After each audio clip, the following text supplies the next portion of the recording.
इसमें हम लोग बात करेंगे लेटेंट हीट का। किसके जिक्र करेंगे बताइए? Latent heat. लेटेंट हीट क्या होता है इसको अच्छे से समझेंगे। आपको करना क्या, अपना कॉपी और पेन लेके बैठिए साथ में, और जहां जहां पे लिखना है उसको आप लिख लीजिए, अच्छे से नोट्स बना लीजिए और उसको रिवाइज कीजिए। आई होप अच्छा जाएगा आपका एग्जाम। चलिए, तो अब हम लोग आज पढ़ने जा रहे हैं लेटेंट हीट। शायद नाम सुनेंगे आप लोग, लेटेंट हीट। समझिए ये है क्या, सब चीज लिखा देंगे, पहले समझ लीजिए ये होता क्या। ठीक है, वो हीट जिसपे कोई भी मेटर अपना स्टेट तो चेंज कर देता है लेकिन उसका टेम्परेचर नहीं बढ़ता। ये क्या बात हो, है ना? जैसे बर्फ है ना, बर्फ क्या होता है, 0 डिग्री सेल्सियस पे बर्फ है और 0 डिग्री सेल्सियस पे पानी में भी पाया जाता है। जिसमें बताइए वाटर में भी स्टेट तो चेंज हो रहा है। स्टेट से कुछ हीट देने पे उसका स्टेट चेंज हो रहा है, वो सॉलिड से लिक्विड में चेंज हो रहा है। लेकिन आप जो हीट दे रहे हैं, अगर आप थर्मोमीटर लगा के उसको नापिए उसका हीट को, क्या हीट बढ़ रहा है नहीं बढ़ रहा, तो हीट नहीं बढ़ेगा। उसी को क्या बोलते हैं बताइए? Latent heat. लेटेंट हीट जो होता है ये आपको स्टेट चेंज करने में हेल्प करता है। मतलब सॉलिड से लिक्विड, लिक्विड से गैस, है ना, सॉलिड से लिक्विड जाए मतलब स्टेट का चेंज हो गया। बर्फ से पानी बन जा रहा है, स्टेट का चेंज हो रहा है। ये जो कुछ जो स्टेट चेंज हो रहा है, ये इसमें कुछ हीट प्रोवाइड करना होता है। ये जो हीट जो प्रोवाइड करवाते हैं, जो स्टेट को चेंज करता है, तो इसको क्या बोलते हैं बताइए? Latent heat. क्या है? Latent heat. वहीं अगर आप थर्मोमीटर लगा के नापिए तो जब स्टेट चेंज हो रहा है उस समय आपको थर्मोमीटर में कोई रीडिंग आपको देखने को नहीं मिलेगा। जितना टेम्परेचर रहेगा उतना ही रहेगा, टेम्परेचर कांस्टेंट रहेगा। तो इससे पता क्या चला, कुछ हीट ऐसा होता है जो छुपा हुआ है ना। रीजन बताएंगे ऐसा क्यों होता है आगे। लेटेंट का मतलब ये होता है हिडन। लेटेंट का मतलब क्या होता है? हिडन या छुपा हुआ। हीट आप दे रहे हैं लेकिन आपको दिख ही नहीं रहा। हीट देने के बावजूद भी, हीट दे रहे तभी तो स्टेट चेंज हो रहा है, हीट कर रहे तभी तो बर्फ पानी में चेंज हो जा रहा है, फिर भी आपको वो हीट नहीं मेजर कर पा रहे आप। तो वही हीट को क्या बोलते हैं बताइए? Latent heat. क्या बोलते हैं? Latent heat. तो इसमें लिखिए लेटेंट हीट होता क्या? Latent heat, latent heat. इसमें लिखिए the heat energy, the heat energy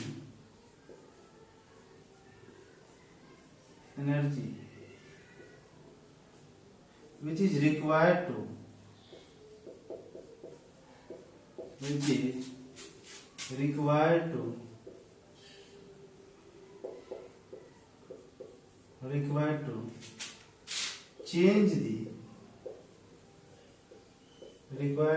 change the state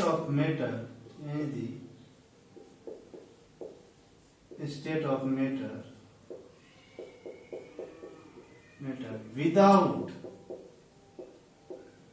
without increasing temperature।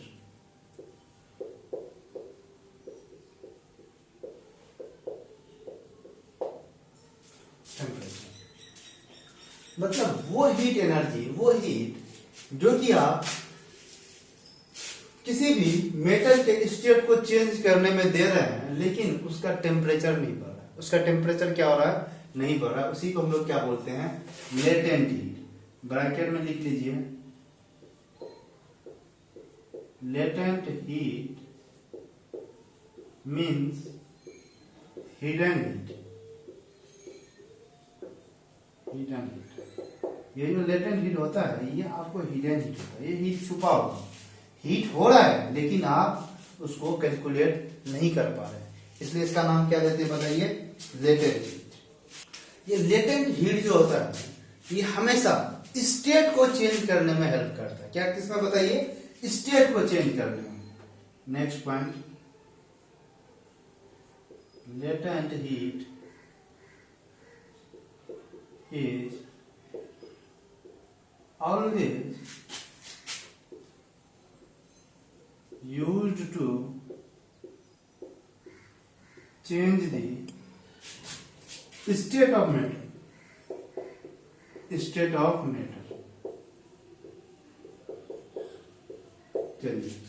अब मेरा सवाल ये है ना, मेरा सवाल ये है, ऐसा क्यों, ऐसा क्यों, मतलब why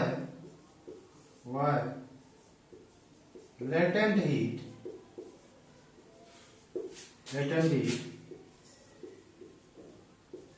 does not cause increase in temperature.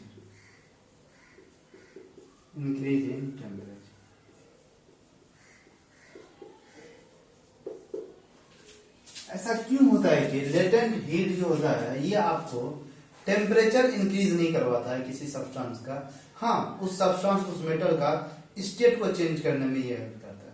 तो यही सवाल है, why latent heat does not cause increase in temperature. ऐसा क्या होता है, देखिए समझिए, कोई भी सब्सटेंस है, जैसे मान लेते हैं हम कोई सॉलिड सब्सटेंस है, आइस है, आइस क्या है, सॉलिड स्टेट ऑफ मैटर है।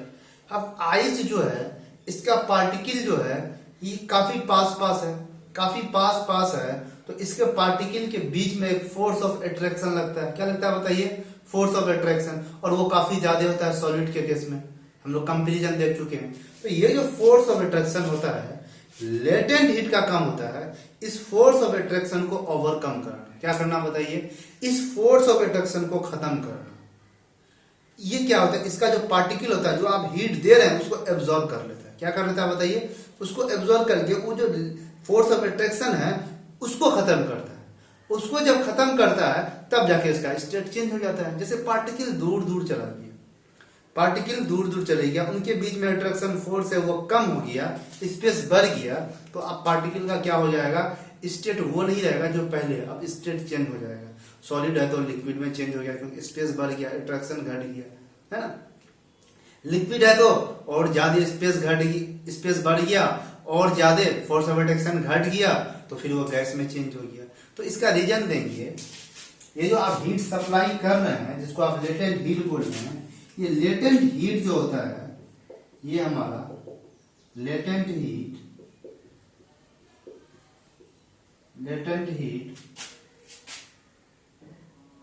Supplied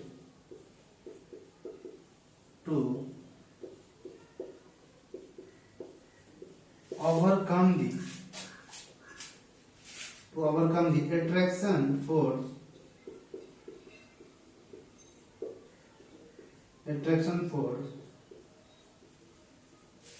between the particles of metal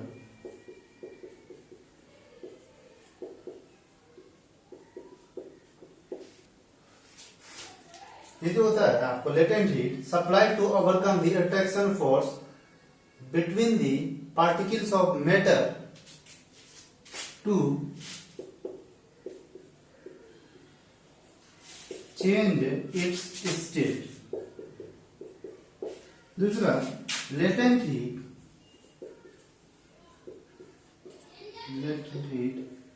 does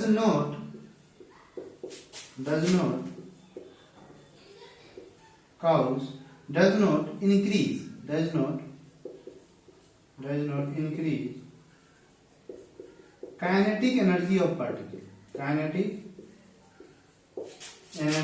particles.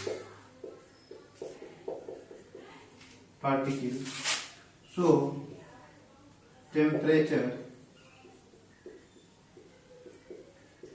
temperature does not increase.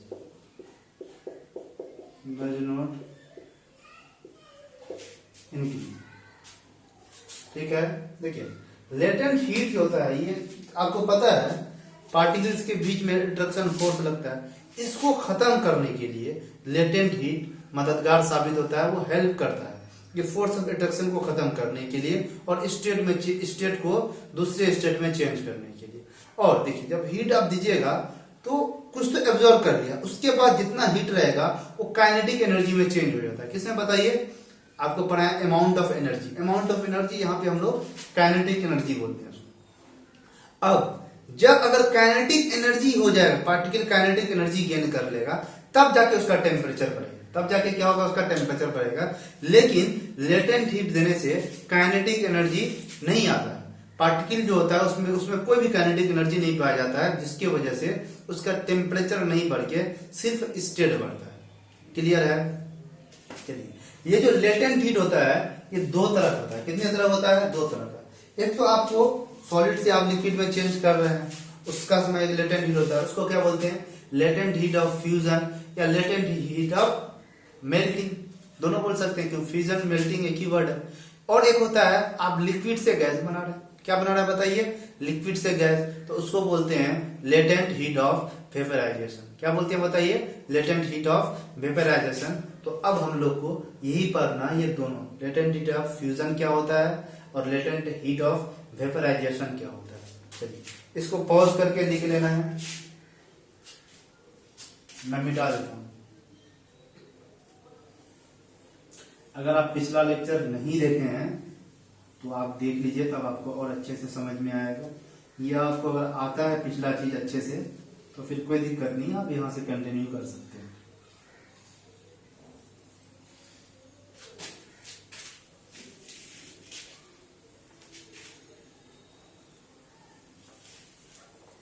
अब हम लोग क्या देखने वाले हैं बताइए? कितने तरह का ये लेटेंट हीट होता है? दो तरह का होता है, दो प्रकार का होता है ना। There are two types of latent heat. There are two types of latent heat. पहला को बोलते हैं लेटेंट हीट ऑफ फ्यूजन, या इसी का नाम है, और लेटेंट हीट ऑफ मेल्टिंग। दूसरा को बोलते हैं लेटेंट हीट ऑफ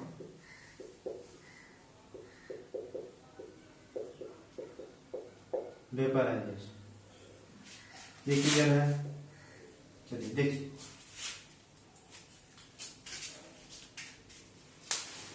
अच्छा ये जो लेटेंट हीट ऑफ फ्यूजन है या लेटेंट हीट ऑफ मेल्टिंग है, ये किस में हेल्प करेगा बताइए जरा? ये करता है आपको किसी भी सॉलिड स्टेट को किस में चेंज कर देगा? Liquid state. लेकिन हाँ याद रखिए, टेम्परेचर नहीं बढ़ेगा, है ना, विदाउट इंक्रीजिंग टेम्परेचर, बिना टेम्परेचर बढ़ा। अभी दिखाएंगे आपको एक्सपेरिमेंट करके, आप घर में भी खुद से कर सकते हैं तो भी आपको पता चल जाएगा। लेकिन उसके लिए आपको क्या चाहिए? एक डिवाइस चाहिए जिसको बोलते हैं थर्मोमीटर। थर्मोमीटर क्या करता है? टेम्परेचर को मेजर करता है।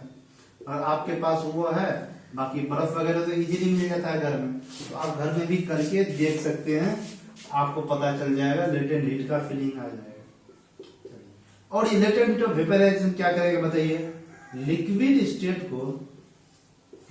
स्टेट ऑफ मैटर को किसमें चेंज कर देगा? Gaseous form, gaseous state. यहां भी वही बात, टेम्परेचर क्या बढ़ाएगा? नहीं, विदाउट इंक्रीजिंग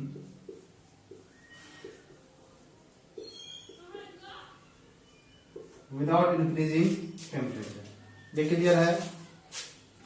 चलिए, अब हम लोग पढ़ेंगे लेटेंट हीट ऑफ फ्यूजन। क्या पढ़ेंगे बताइए? लेटेंट हीट ऑफ फ्यूजन क्या होता है? ये दो तरह का हो गया, लिख लिए। अब हम लोग इस पहला कैटेगरी को देखने जा रहे हैं, बाकी को हटा देते हैं। आप लोग भी बना ही लीजिए, ऐसा अच्छा रहेगा।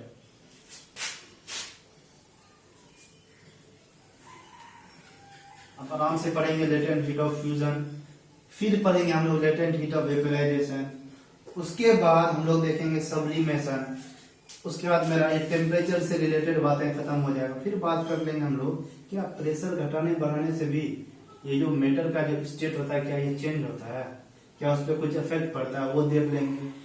फिर उसके बाद टाइम बचा तो ठीक है, नहीं तो फिर हम लोग नेक्स्ट लेक्चर में एनसीईआरटी का हर एक सवाल देखेंगे, चाहे वो इंटेक्स्ट क्वेश्चन हो या फिर एक्सरसाइज का क्वेश्चन हो, वो सब देखने वाले।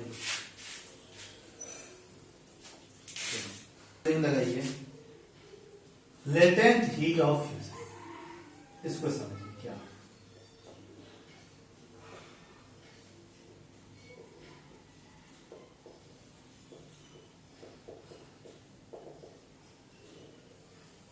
ये जो लेटेंट हीट ऑफ फ्यूजन है, इसको पहले आप एक्सपेरिमेंट से समझिए। देखिए आपको करना क्या, बिल्कुल सिंपल।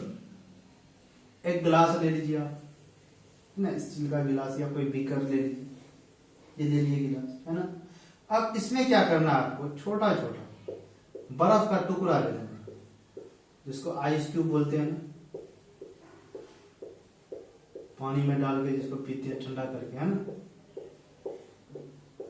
चलिए ये आप ढेर सारा आइस क्यूब ले लिए, बहुत सारा आइस को मतलब बर्फ का छोटा छोटा सॉलिड टुकड़ा। चलिए ये आप आइस क्यूब ले लीजिए। अब क्या कीजिए, आप कुछ इस तरह से कोई डंडा ले लेना है और यहां पे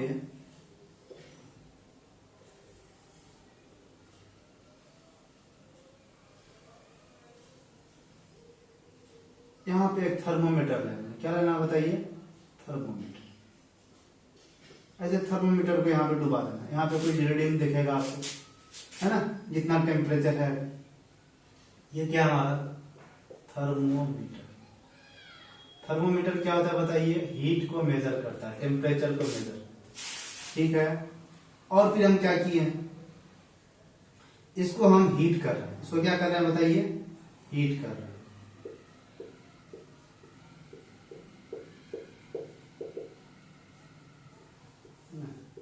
मान लीजिए जैसे इसको हीट कर रहे हैं, यहां से हीट दे रहे हैं इसको। अब क्या होगा सोचिए जरा, जब आप बर्फ का टुकड़ा ले लीजिए किसी बीकर में और डुबा दीजिए इसको इसमें बर्फ में, आपको दिखेगा इसका टेम्परेचर जो है, ये जो टेम्परेचर है ये अभी हीट नहीं कर रहे हैं। अभी जो टेम्परेचर है वो है 0 डिग्री सेल्सियस। कितना है बताइए, 0 डिग्री सेल्सियस। फिर हीट कर रहे हैं, फिर जब हीट कर रहे हैं और बर्फ क्या होगा बताइए, ये बर्फ पिघल के किसमें आ जाएगा, लिक्विड फॉर्म में, तो भी टेम्परेचर 0 डिग्री सेल्सियस, तो भी टेम्परेचर नहीं बढ़ रहा है ना। ये बर्फ बदल रहा है पानी में, लेकिन अभी भी टेम्परेचर कितना बताइए, 0 डिग्री सेल्सियस। इसी को बोलते हैं लेटेंट हीट। ये जो आप हीट दे रहे हैं ना, ये जो हीट दे रहे हैं सॉलिड से लिक्विड में चेंज हो रहा है, स्टेट चेंज हो रहा है, लेकिन टेम्परेचर अभी भी उतना ही जितना पहले मेजर किए थे हीट करने से पहले। तो अभी भी टेम्परेचर नहीं बढ़ रहा है, लेकिन सॉलिड किस में आ जा रहा है, लिक्विड में। बर्फ जो है पानी बन जा रहा है, लेकिन टेम्परेचर अभी भी उतना ही। तो यही जो हीट है, जो आप हीट प्रोवाइड कर रहे हैं, इसी बोलते हैं लेटेंट हीट। क्या बोलते हैं बताइए, लेटेंट हीट। क्लियर है, यहाँ पे चाहे तो लिख भी लीजिए, there is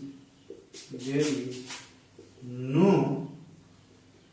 rise in temperature, there is no rise in temperature during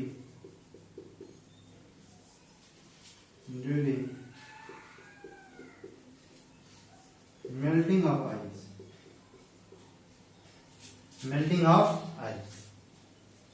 क्यों, because of latent heat. Latent heat का काम क्या होता है, सिर्फ स्टेट को चेंज करना, लेकिन वो टेम्परेचर को नहीं बढ़ाता है, टेम्परेचर चेंज नहीं करता, स्टेट को चेंज कर देता है। क्यों ऐसा करता है, जस्ट पिछले हम देख चुके हैं। तो ये लेटेंट हीट ऑफ फ्यूजन क्या होता है बताइए, इसमें आपको कोई भी सॉलिड सब्सटेंस किसमें चेंज हो जाएगा बताइए, लिक्विड में, लेकिन टेम्परेचर क्या रहेगा, कांस्टेंट रहेगा। टेम्परेचर कांस्टेंट या बोल दें temperature without increasing temperature, without increasing temperature. चलिए नेक्स्ट,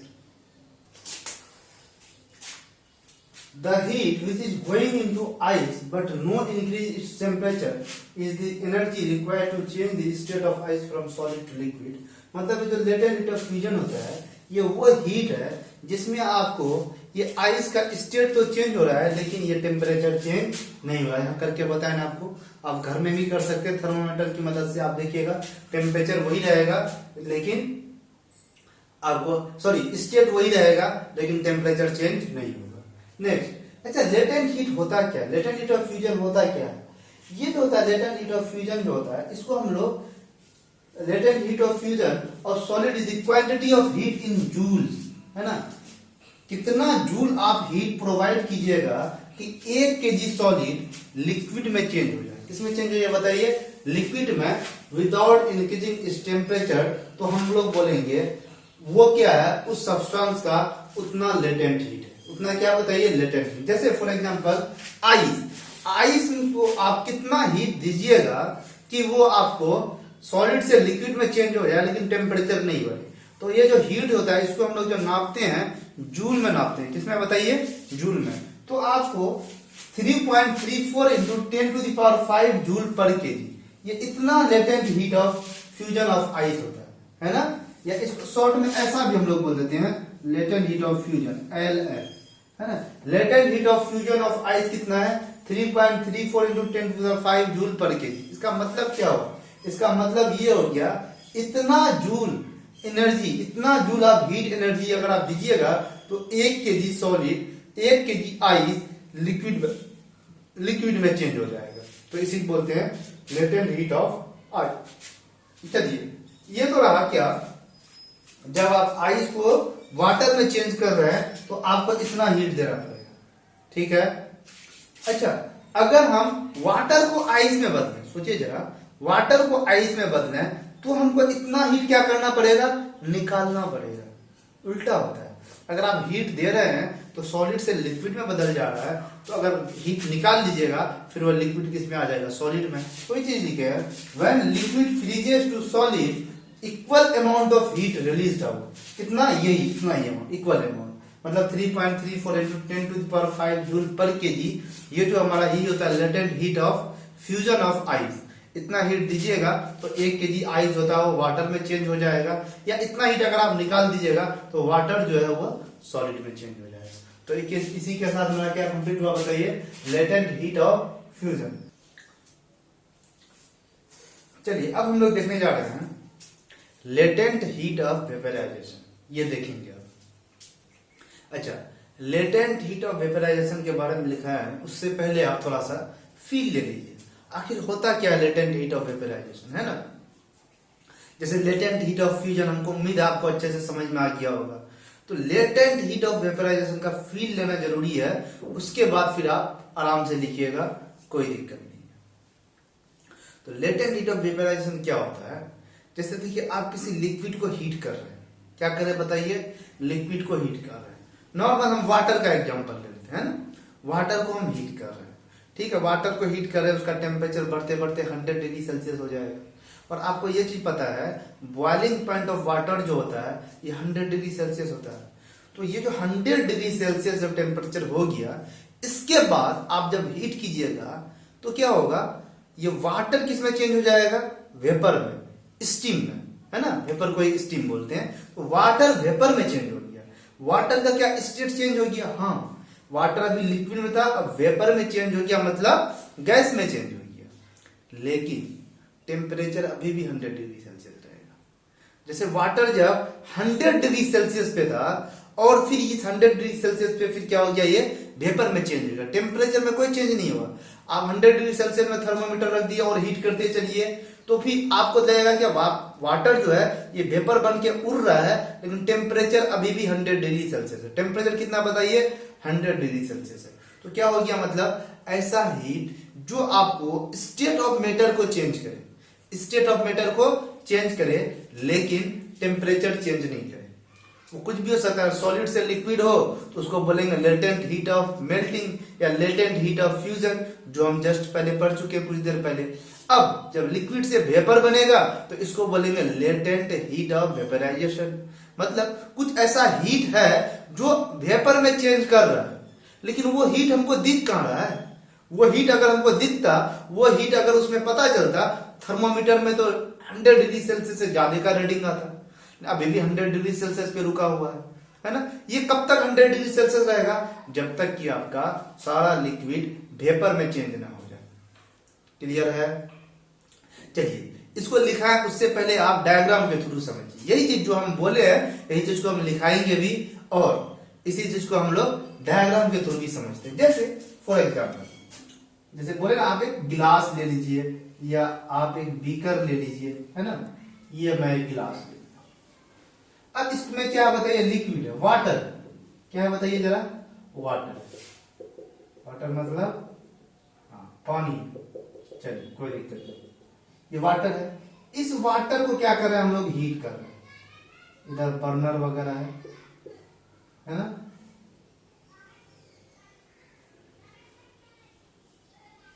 इसको हम लोग हीट कर रहे हैं, हीट दे रहे हैं इस वाटर। और इधर एक आप थर्मामीटर लगा दिए, क्या लगा दिया बताइए, थर्मामीटर,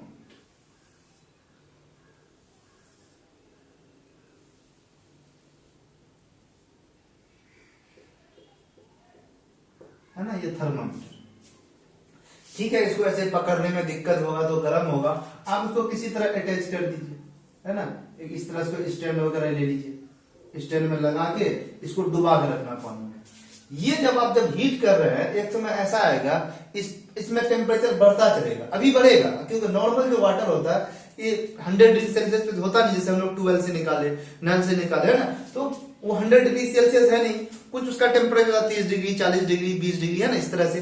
तो अब ये वाटर हीट करते भी है तो इसका टेम्परेचर हम ला दिए 100 डिग्री सेल्सियस, कितना बताइए, 100 डिग्री। यहाँ पे कितना रीडिंग है मेरा, 100 डिग्री सेल्सियस। अभी भी हम हीट ही कर रहे हैं, अभी भी हम क्या कर रहे हैं बताइए, हीट ही कर रहे हैं। तो अब जब आप इसको हीट कर रहे हैं, अभी 100 डिग्री सेल्सियस पे है, तो ये क्या हो जाएगा बताइए, वेपर बन के उड़ने लगेगा, वेपर बन के उड़ने लगेगा। लेकिन टेम्परेचर अभी भी 100 डिग्री सेल्सियस रहेगा, मतलब लिक्विड स्टेट से गैसियस स्टेट में चेंज हो रहा है, लेकिन टेम्परेचर चेंज नहीं हो रहा, टेम्परेचर अभी भी 100 डिग्री सेल्सियस है।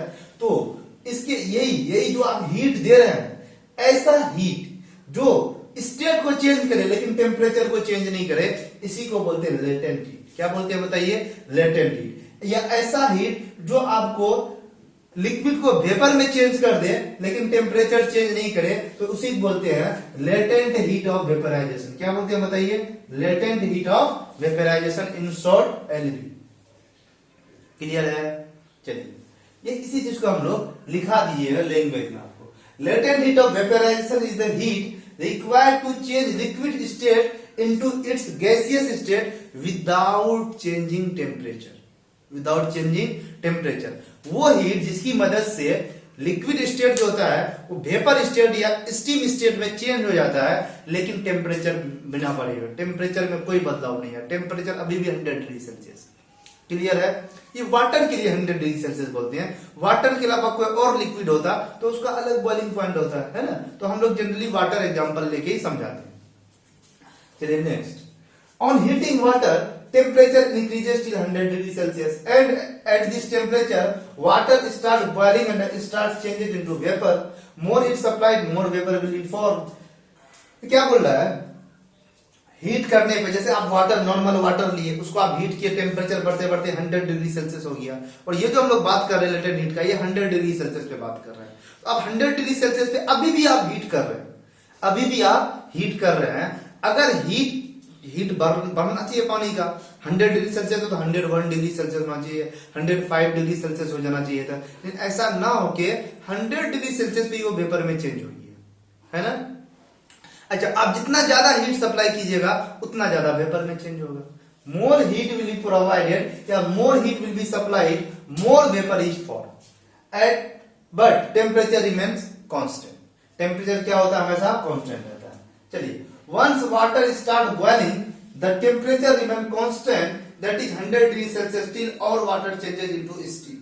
बोल रहा है जब एक बार पानी उबलना स्टार्ट हो गया, वेपर बनना स्टार्ट हो गया, तो क्या होता है बताइए, वाटर जो होता है वो वेपर बनने लगता है। और ये कब तक बनेगा, जब तक कि सारा वाटर, सॉरी, टेम्परेचर कांस्टेंट रहता है। और ये टेम्परेचर कांस्टेंट कब तक रहेगा, जब तक सारा वाटर वेपर में चेंज ना हो जाए।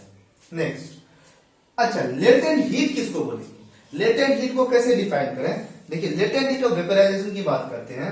लेटेंट हीट ऑफ वेपराइजेशन उस हीट को बोलेंगे जो जो जो हीट 1 केजी लिक्विड को वेपर में बदल दे, है ना। आप कितना जूल का हीट सप्लाई कीजिएगा कि 1 केजी लिक्विड किस में चेंज हो जाए बताइए, वेपर में चेंज हो जाए, उसी हीट को बोलते हैं हम लोग लेटेंट हीट ऑफ वेपराइजेशन। क्या बोलते हैं बताइए, लेटेंट हीट ऑफ वेपराइजेशन।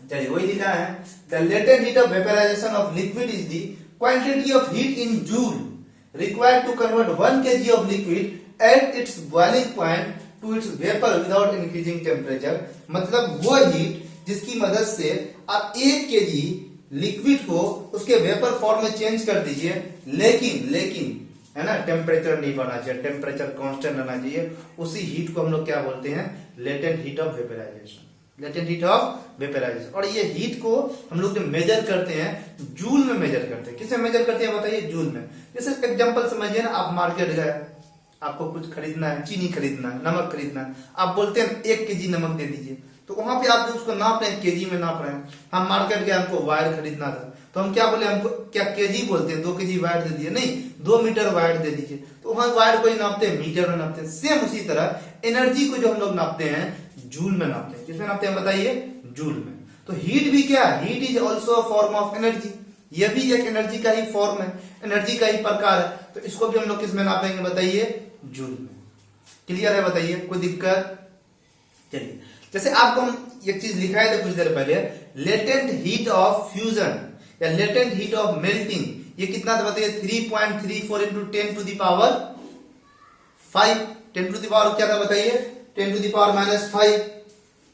क्या था, latent heat of fusion of ice, latent heat of fusion of ice था 3.34 into 10 to the power -5 joule पर केजी। मतलब उतना केजी का अगर आप हीट, उतना जूल का अगर हीट आप सप्लाई कर दिए, तो 1 kg आइस जो है वो आपको लिक्विड में चेंज हो जाएगा। सेम उसी तरह latent heat of vaporisation of water जो होता है, लेटेंट हीट ऑफ वेपराइजेशन को शॉर्ट में लिख देते हैं LV, है ना, L से लेटेंट, V से vaporisation, latent heat of vaporisation of water जो होता है, ये होता है 2.25 into 10 to the power -5 joule पर केजी। मतलब अगर आप इतना जूल हीट सप्लाई कीजिएगा तो 1 kg वाटर जो है वो वेपर में चेंज हो जाएगा। किसमें चेंज हो जाएगा बताइए, वेपर में। चलिए डाटा याद रखिएगा, सिर्फ वाटर का आपको याद रखना है। हालांकि अलग अलग लिक्विड का अलग अलग प्रॉपर्टी होता है, तो वो हम लोग को उतना डिटेल में भी नहीं पढ़ना है। अभी हम लोग 9th क्लास में है ना, तो आगे जाइएगा तो आगे और पढ़ना पड़ेगा। तो फिलहाल आपको वाटर का लेटेंट हीट ऑफ आइस याद रखना है, या latent heat of fusion of ice याद रखना है, latent heat of vaporisation of water याद रखना है, और लेटेंट हीट क्या होता है, लेटेंट हीट ऑफ फ्यूजन क्या होता है, लेटेंट हीट ऑफ वेपराइजेशन क्या होता है, कैसे लेटेंट हीट को हम लोग डिफाइन करते हैं। ये सब डाउट आई थिंक आपका क्लियर हो गया होगा। फिर भी कोई डाउट हो मन में, आप बेझिझक हमसे कमेंट में, या टेलीग्राम का लिंक भी मैं दे दूंगा डिस्क्रिप्शन में, आप जाकर डिस्क्रिप्शन में टेलीग्राम में हमसे क्वेश्चन पूछ सकते हैं, व्हाट्सएप पे पूछ सकते हैं, है ना, ये सब मैं लिंक डिस्क्रिप्शन में दे दूंगा, या आप कमेंट में भी कर सकते हैं। या अगर आपको कोई डाउट नहीं है तो बहुत अच्छी बात है, आपको चीजें समझ में आ रहा है, क्लियर है। चलिए अब यहाँ पे हम लोग का क्या खत्म हो गया बताइए, ये मेरा लेटेंट हीट टॉपिक खत्म हो गया। अब हम लोग पढ़ने जा रहे हैं 2 टॉपिक और पढ़ना है इसमें, फिर ये चैप्टर का क्या हो जाएगा, द एंड, है ना। तो अब क्या बचा हुआ है, एक टॉपिक बचा हुआ है सब्लिमेशन। क्या बचा हुआ बताइए, सब्लिमेशन। छोटा सा टॉपिक है, पढ़ लेंगे आराम से, और ये वीडियो थोड़ा लंबा हो जाएगा, इसलिए उसको नेक्स्ट वीडियो में पढ़ेंगे, है ना। ज्यादा लंबा वीडियो हो जाएगा, आप लोग बोर हो जाते होंगे। चलिए, और उसके बाद सब्लिमेशन पढ़ने के बाद तो हम लोग एक चीज और, एक छोटा सा टॉपिक है, effect of change of pressure on state of matter, है ना। स्टेट ऑफ मैटर पे प्रेशर का बदलाव से, मतलब प्रेशर को चेंज करने से, घटाने से, बढ़ाने से क्या इफेक्ट पड़ता है सॉलिड में, लिक्विड में, गैस में, इस पे हम लोग बात करेंगे। उसके बाद फिर मैं एक लेक्चर लेके आऊंगा, उसमें मैं डिस्कस करूंगा एनसीईआरटी का हर एक क्वेश्चन, चाहे वो क्वेश्चन चैप्टर के अंदर में हो, इसको हम इंडेक्स क्वेश्चन बोलते हैं, या वो क्वेश्चन चैप्टर के एक्सरसाइज में हो, एक्सरसाइज का क्वेश्चन। और आप याद रखिए, आप जहां भी पढ़ रहे हो, जो भी बुक बना रहे हो, अच्छी बात है, लेकिन आपको एक बुक है जो आपको बनाना ही है, उसका नाम है एनसीईआरटी। क्या नाम है बताइए, एनसीईआरटी। तो एनसीईआरटी बुक को आपको अच्छे से, उसका हर एक सवाल को अच्छे से देखना है ना, हर एक सवाल को बढ़िया से समझना है, बढ़िया से उसको सॉल्व करना है, और कोई दिक्कत हो तो आप हमसे पूछना है। तो मैं क्या करूंगा, अगले लेक्चर में एनसीईआरटी का क्वेश्चन लेके आऊंगा और 1 बाय 1 करके डिस्कस करूंगा। हाँ, मैं उम्मीद यही करता हूं, ये चैप्टर खत्म होने के बाद आप 95% क्वेश्चन का जवाब दे सकते हैं एनसीईआरटी से। हो सकता है आपको एक आध सवाल में दिक्कत आए, अगर आपको कोई भी सवाल में दिक्कत नहीं आए तो आपको लेक्चर देखने की जरूरत ही नहीं है, और बहुत अच्छी बात है। हाँ, अगर आपको मान लेते हैं आपको 9 नंबर सवाल में थोड़ा दिक्कत है, कंफ्यूजन है, समझ में नहीं है, तो आप क्या कीजिए, जब वो लेक्चर आएगा एनसीईआरटी सॉल्यूशन है ना, मतलब ये चैप्टर का, तो आपको क्या करना है, डायरेक्ट 9 नंबर पे चले, उसको बड़ा बड़ा के 9 नंबर पे जाके और 9 नंबर को अच्छे से समझ लेना है। आपको जो डाउट रहे और उसको एनसीईआरटी में या नहीं तो फिर अपने नोट्स बुक में अच्छे से नोट कर लेना है। एनसीईआरटी अगर क्लियर है आपका, तो मैं गारंटी के साथ बोल सकता हूँ आपका एग्जाम में भले 100 में 100 नंबर नहीं आए, लेकिन अच्छा नंबर आएगा, बहुत अच्छा नंबर आएगा। अगर आपको एनसीईआरटी का सारा टॉपिक क्लियर है अच्छे से, और मैं एनसीईआरटी का एक टॉपिक को यहाँ पे अच्छे से डिटेल में समझाया है ना, एनसीईआरटी में उतना अच्छे से एक्सप्लेन नहीं किया चीजों को, है ना, सीक्वेंस में एक्सप्लेन नहीं किया, मैं यहाँ पे सीक्वेंस में बताया हूँ और डिटेल में बताया हूँ। जिसे कुछ नहीं भी आता होगा वो भी अगर शुरू से अच्छे से देखे, एक एक लेक्चर से, फर्स्ट लेक्चर से स्टार्ट करे और धीरे धीरे बढ़े, तो मैं उम्मीद के साथ ये मैं गारंटी के साथ ये बोल सकता हूँ उसको सब चीज बढ़िया समझ में आने लगेगा। क्लियर है? चलिए फिर आप लोग तब तक क्या करना है बताइए, अगला वीडियो का इंतजार करना है, और तब तक आपको अच्छे से पढ़ाई करना है। All the best.